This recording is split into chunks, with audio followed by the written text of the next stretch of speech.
ಮತ್ತೊಂದು ಚುನಾವಣೆ ಇದೆ. ಒಂದಲ್ಲ ಎರಡೆರಡು ಚುನಾವಣೆ ಇದೆ.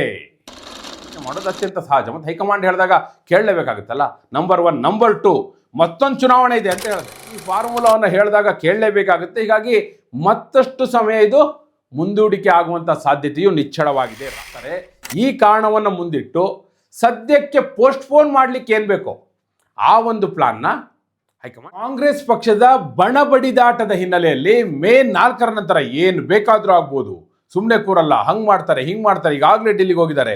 ಮೇ 4ರ ನಂತರ ಹೈಕಮಾಂಡ್ ಕೂಡ ಸಭೆ ಕರೆಯುತ್ತೆ, ಏನೋ ಒಂದು ತೀರ್ಮಾನ ಮಾಡೇ ಬಿಡುತ್ತೆ. ಅದು ಮುಖ್ಯಮಂತ್ರಿ ಪಟ್ಟದ್ದಾಗಿರ್ಬೋದು, ಸಚಿವ ಸಂಪುಟ ಪುನರಚನೆಯದ್ದಾಗಿರ್ಬೋದು, ಏನೋ ಒಂದು ಡಿಸಿಷನ್ ತೆಗೆದುಕೊಳ್ತಾರೆ. ಇನ್ನೂ ಬಿಡ್ಲಿಕ್ಕೆ ಆಗೋದಿಲ್ಲ ಮತ್ತು ಪೋಸ್ಟ್ಪೋನ್ ಅಂತಲಿ ಮಾಡ್ಲಿಕ್ಕೆ ಆಗೋದೇ ಇಲ್ಲ.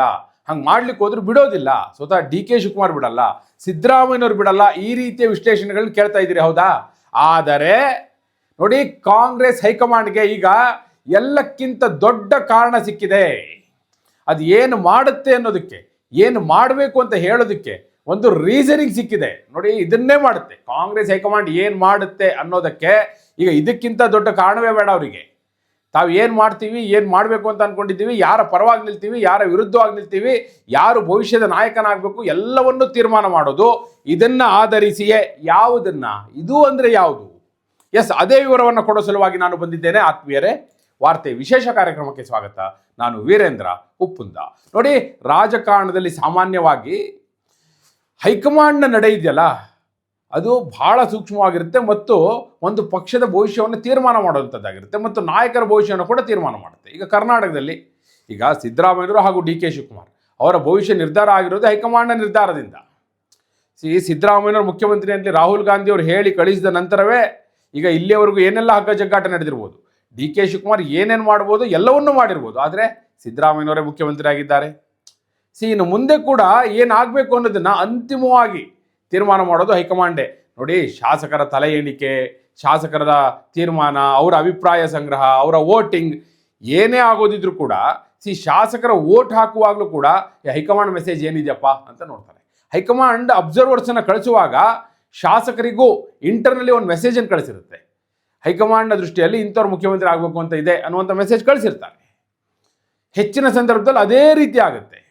ಈಗ ಹೈಕಮಾಂಡ್ ಯಾವ ನಡೆಯನ್ನು ಮುಂದಿಡುತ್ತೆ? ಹಾಗಾದರೆ ಸಿದ್ದರಾಮಯ್ಯನವರು ಈಗಾಗಲೇ ಮೊನ್ನೆ ಒಂದು ಮೀಟಿಂಗ್ ಮಾಡಿದ್ರಲ್ಲ, ಬೈರತಿ ಸುರೇಶ್ ಅವರಿಗೆ ಸೇರಿದಂಥ ಫ್ಲ್ಯಾಟಲ್ಲಿ ಒಂದು ಮೀಟಿಂಗ್ ಆಯಿತು. ರಾತ್ರಿ 22ನೇ ತಾರೀಕು ರಾತ್ರಿ ಒಂದು ಮೀಟಿಂಗ್ ಆಯಿತು.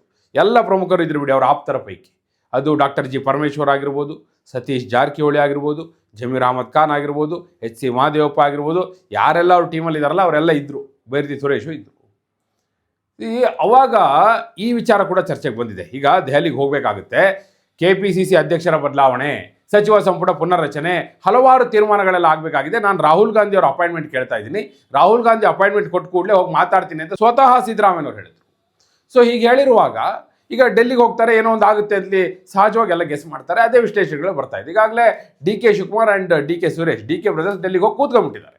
ಅವ್ರು ತಮ್ಮ ಪಟ್ಟುಗಳನ್ನ ಈಗಾಗಲೇ ಪ್ರಯೋಗಿಸ್ಲಿಕ್ಕೆ ಶುರು ಮಾಡಿದ್ದಾರೆ. ಹಿಂಗಿದ್ದಾಗ ಹೈಕಮಾಂಡ್ ಏನು ಮಾಡುತ್ತೆ? ಹೈಕಮಾಂಡ್ ಏನು ಮಾಡುತ್ತೆ ಅನ್ನೋದೇ ಕುತೂಹಲ ಅಲ್ವಾ? ಈಗ ಹೈಕಮಾಂಡ್ನ ನಡೆಯ ಬಗ್ಗೆ ಅಲ್ವಾ, ಏನು ಮಾಡ್ಬೋದು ಹೈಕಮಾಂಡ್? ಹಾಗಾದರೆ ಯಾರ ಪರವಾಗಿ ಈ ಬಾರಿ ನಿಲ್ಬೋದು? ಅಂತಿಮವಾಗಿ ಹೈಕಮಾಂಡ್ನ ನಿಲುವೇನಾಗಿರುತ್ತೆ? ಈಗ ಉತ್ತರ ಸಿಕ್ಕಿದೆ. ಅದೇ ಉತ್ತರ ಏನು ನೋಡಿ, ಹೈಕಮಾಂಡ್ಗೆ ಒಂದು ದೊಡ್ಡ ಕಾರಣ ಸಿಕ್ಕಿದೆ ಅಂತ ಹೇಳಿದೆ ನಾನು. ಏನು ಕಾರಣ ಅಂದರೆ ನೋಡಿ, ಈ ಕಾರಣ ಹೇಳಿದ್ರೆ ಸಿದ್ದರಾಮಯ್ಯನವರು ಒಪ್ಪಬೇಕು, ಡಿ ಕೆ ಶಿವಕುಮಾರ್ ಅವರು ಒಪ್ಪಬೇಕು, ಮಲ್ಲಿಕಾರ್ಜುನ ಖರ್ಗೆ ಅವರು ಒಪ್ಪಬೇಕು. ಯಾಕಂದರೆ ಅವರಿಗೆ ನೇರವಾಗಿ ಲಾಭ ಆಗುವಂಥದ್ದಿದೆ, ಮೂವರಿಗೂ ಇದೆ. ಖರ್ಗೆ ಅವ್ರನ್ನೂ ಅವರು ಇನ್ವಾಲ್ವ್ ಮಾಡ್ಕೋತಾರೆ. ಹೇಗೆ ಅಂತ ಕೂಡ ನಾನು ಹೇಳ್ತೀನಿ. ಸಿದ್ದರಾಮಯ್ಯನವ್ರಿಗೆ ಯಾವ ರೀತಿಯ ಲಾಭ, ಡಿ ಕೆ ಶಿವಕುಮಾರ್ ಅವರಿಗೆ ಯಾವ ರೀತಿಯ ಲಾಭ, ಹಾಗೂ ಖರ್ಗೆ ಅವರಿಗೆ ಯಾವ ರೀತಿಯ ಲಾಭ. ಮತ್ತು ಈ ಲಾಭ ಕೆಲವರಿಗಂತೂ ಅನಿವಾರ್ಯ. ಬಹುಶಃ ಆ ದೃಷ್ಟಿಯಿಂದ ನೋಡೋದಾದರೆ ಹೈಕಮಾಂಡ್ ಒಂದು ತೀರ್ಮಾನವನ್ನು ಖಂಡಿತ ಮಾಡುತ್ತೆ. ಏನು ಹೈಕಮಾಂಡ್ಗೆ ಈಗ ಸಿಕ್ಕಿರುವಂಥ ಬಹಳ ದೊಡ್ಡ ಪ್ರಬಲವಾದ ಅಸ್ತ್ರ ಯಾವುದಪ್ಪ ಅಂದರೆ, ಈಗ ಇಲ್ಲಿಯವರೆಗೂ ಯಾವ ಅಸ್ತ್ರ ಸಿಗ್ತಾ ಇತ್ತಲ್ಲ ಅಂಥದ್ದೇ ಮತ್ತೊಂದು ಅಸ್ತ್ರ. ಇಲ್ಲಿವರೆಗೂ ಅವ್ರು ಬಳಸ್ತಾ ಇದ್ದಿದ್ದು ಯಾವ ಅಸ್ತ್ರ? ಎಲೆಕ್ಷನ್ ಇದೆ, 5 ರಾಜ್ಯಗಳ ಚುನಾವಣೆ ಇದೆ, ಆವಾಗ ಹಿಂದೆ ಬಿಹಾರ್ ಎಲೆಕ್ಷನ್ ಇದೆ, ಈ ರೀತಿ ತಳ್ಕೊಂಡು ಬಂದರು. ಈಗ ಬಿಹಾರ್ ಎಲೆಕ್ಷನ್ ಆಯಿತು, 5 ರಾಜ್ಯಗಳ ಚುನಾವಣೆಯೂ ಆಯಿತು ಅಂದ್ಕೊಳ್ಳಿ. ಇನ್ನೊಂದು ಹಂತ ಅಷ್ಟೇ ಬಾಕಿ ಇದೆ, ವೆಸ್ಟ್ ಬೆಂಗಾಲ್ದು 29ಕ್ಕೆ, ಅದು ಆಗೋಗುತ್ತೆ. ಅದಾದಮೇಲೆ ಯಾವುದು? ಮತ್ತೊಂದು ಚುನಾವಣೆ ಇದೆ. ಒಂದಲ್ಲ ಎರಡೆರಡು ಚುನಾವಣೆ ಇದೆ. ಯಾವ್ಯಾವುದು? ನಾನು 2 ಚುನಾವಣೆಯನ್ನು ಹೇಳ್ತೀನಿ. ಮೊದಲನೇದಾಗಿ ನೋಡಿ, ರಾಜ್ಯಸಭಾ ಚುನಾವಣೆ ಇದೆ. ಕಾಂಗ್ರೆಸ್ ಹೈಕಮಾಂಡ್ಗೆ ರಾಜ್ಯಸಭಾ ಚುನಾವಣೆ ಬಹಳ ಮುಖ್ಯ. ಅದು ಕರ್ನಾಟಕದಲ್ಲಿ 3 ಸ್ಥಾನಗಳು ಸಿಗುವಂಥದ್ದಿದೆ ಕಾಂಗ್ರೆಸ್ಗೆ. ಒಂದಲ್ಲ ಎರಡಲ್ಲ 3 ಸ್ಥಾನಗಳು. ಅದು ಇವತ್ತು ಅವರು ಕೇಂದ್ರದಲ್ಲಿ ಯಾವ ರೀತಿ NDA ವಿರುದ್ಧ ಸೆಣಸ್ತಾ ಇದ್ದಾರೆ. ಮೊನ್ನೆ ವುಮನ್ ರಿಸರ್ವೇಷನ್ ಬಿಲ್ನ ಬೀಳಿಸಿದ್ದು ಒಂದು ದೊಡ್ಡ ಸೈದ್ಧಾಂತಿಕ ಹೋರಾಟವನ್ನು ಮಾಡ್ತಾ ಇರುವಂಥ ಸಂದರ್ಭದಲ್ಲಿ, ರಾಜ್ಯಸಭೆಯಲ್ಲಿ ಎಷ್ಟೋ ಬಿಲ್ಗಳನ್ನ ತಡೆಯಬೇಕು ಅಂತ ಪ್ರಯತ್ನ ಮಾಡ್ತಿರುವಂಥ ಕಾಲಘಟ್ಟದಲ್ಲಿ 3 ಸ್ಥಾನಗಳು ಬಹಳ ಮುಖ್ಯ ಆಗುತ್ತೆ.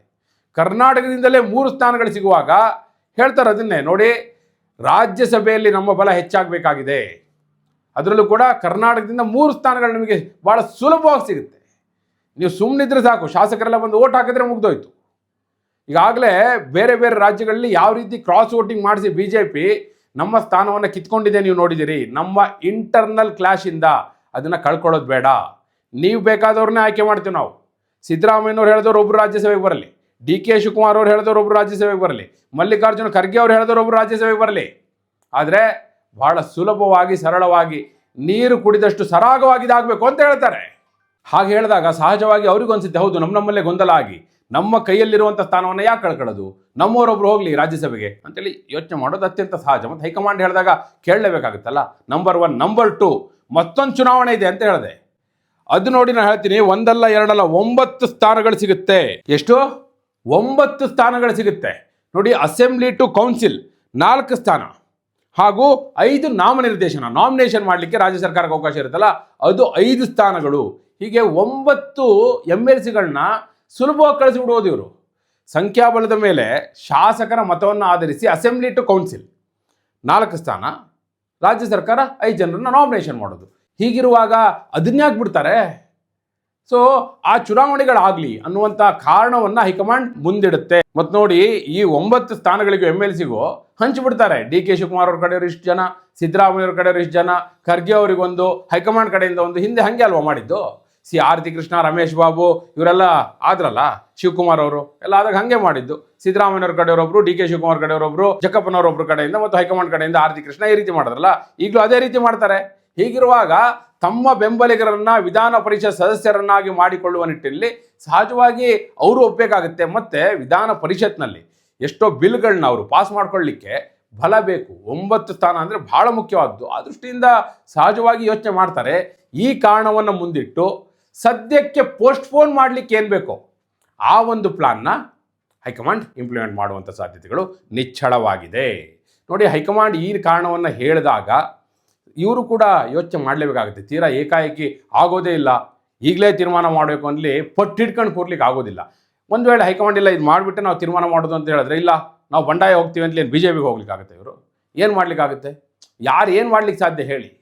ಸೊ ಆ ದೃಷ್ಟಿಯಿಂದ ನೋಡೋದಾದರೆ ಹೈಕಮಾಂಡ್ ಈ ಫಾರ್ಮುಲಾವನ್ನು ಹೇಳಿದಾಗ ಕೇಳಲೇಬೇಕಾಗುತ್ತೆ. ಹೀಗಾಗಿ ಮತ್ತಷ್ಟು ಸಮಯ ಇದು ಮುಂದೂಡಿಕೆ ಆಗುವಂಥ ಸಾಧ್ಯತೆಯು ನಿಚ್ಚಳವಾಗಿದೆ. ರಾಜ್ಯಸಭಾ ಚುನಾವಣೆ ಹಾಗೂ ವಿಧಾನ ಪರಿಷತ್ ಚುನಾವಣೆಯ ಹಿನ್ನೆಲೆಯಲ್ಲಿ KPCC ಅಧ್ಯಕ್ಷರ ಬದಲಾವಣೆ, ಸಚಿವ ಸಂಪುಟ ಪುನರ್ರಚನೆ, ಮುಖ್ಯಮಂತ್ರಿ ಪಟ್ಟದ ತೀರ್ಮಾನ ಇವೆಲ್ಲವೂ ಕೂಡ ಮತ್ತೆ ಪೋಸ್ಟ್ಪೋನ್ ಆಗ್ಬೋದಲ್ವಾ? ಅಥವಾ ಇಲ್ಲ ಅದೇನೇ ಆಗಲಿ ಮೇ ತಿಂಗಳಲ್ಲಿ ತೀರ್ಮಾನ ಮಾಡೇ ಬಿಡ್ತಾರೆ ಅಂತೀರಾ? ಏನು ಹೇಳ್ತೀರಿ? ನಿಮ್ಮ ಅಭಿಪ್ರಾಯವನ್ನು ಕಮೆಂಟ್ ಮೂಲಕ ತಿಳಿಸಿ. ಹಾಗೆ ನೀವಿನ್ನು ವಾರ್ತೆ ಚಾನಲ್ನ ಸಬ್ಸ್ಕ್ರೈಬ್ ಮಾಡಿಲ್ಲ ಅಂದರೆ ಈಗಲೇ ಸಬ್ಸ್ಕ್ರೈಬ್ ಮಾಡಿ. ಧನ್ಯವಾದ.